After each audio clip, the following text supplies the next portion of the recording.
Assalamualaikum warahmatullahi wabarakatuh. Saya Mugiasih dari TKIT Mutiara Hati Kelampok Banjarnegara, calon guru penggerak angkatan ke-10. Di sini saya akan memaparkan kesimpulan dan refleksi pemikiran Ki Hajar Dewantara pada modul 1.1 koneksi antar materi. Pendidikan dan pengajaran tidaklah sama. Pengajaran adalah bagian dari pendidikan. Ki Hajar Dewantara mengatakan bahwa pengajaran adalah proses pendidikan dalam memberi ilmu untuk kecakapan hidup anak secara lahir dan batin.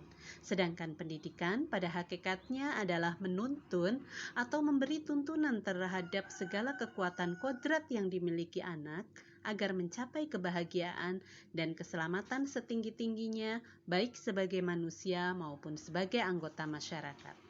Pendidikan memberikan ruang kepada murid untuk bertumbuh secara utuh agar mampu memuliakan dirinya dan orang lain serta menjadi mandiri. Sebelum mempelajari modul 1.1 pemikiran Ki Hajar Dewantara, pembelajaran yang saya lakukan hanya sebatas transfer materi pelajaran saja.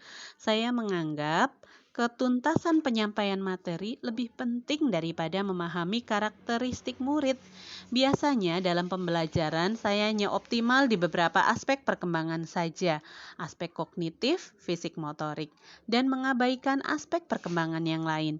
Jika murid sudah sesuai dengan aspek perkembangan tertentu, pembelajaran dianggap berhasil. Dan saya menjadikan murid hanya sebagai objek pembelajaran, sehingga pembelajaran berpusat pada guru atau teacher center. Sebelumnya, saya juga kurang memperhatikan apakah murid sudah benar-benar paham terhadap materi yang saya sampaikan atau belum. Saya sering meminta siswa menghafal materi saja, tanpa mempedulikan apakah dia paham atau tidak terhadap materi yang saya sampaikan. Kadang saya juga merasa gagal jika banyak murid yang tidak tuntas setelah melakukan evaluasi pembelajaran.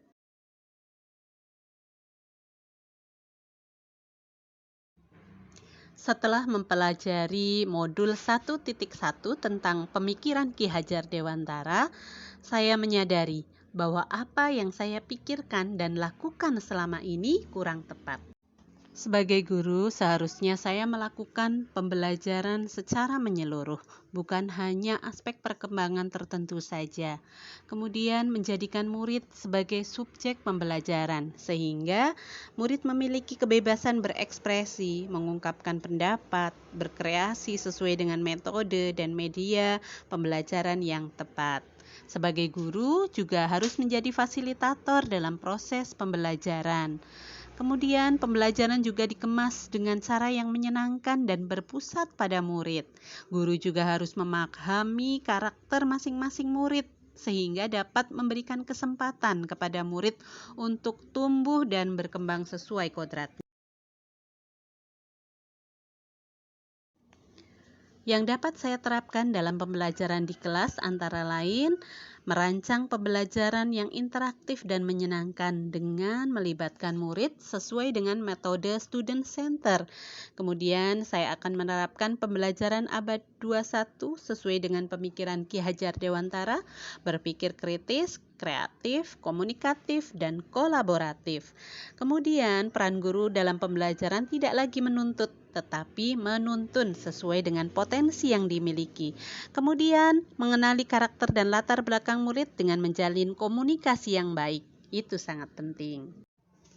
Demikian yang bisa saya paparkan. Semoga video ini memberikan manfaat dan bisa menginspirasi bagi pejuang pendidikan. Saya Mugiasih, salam guru penggerak. Bergerak, tergerak, dan menggerakkan.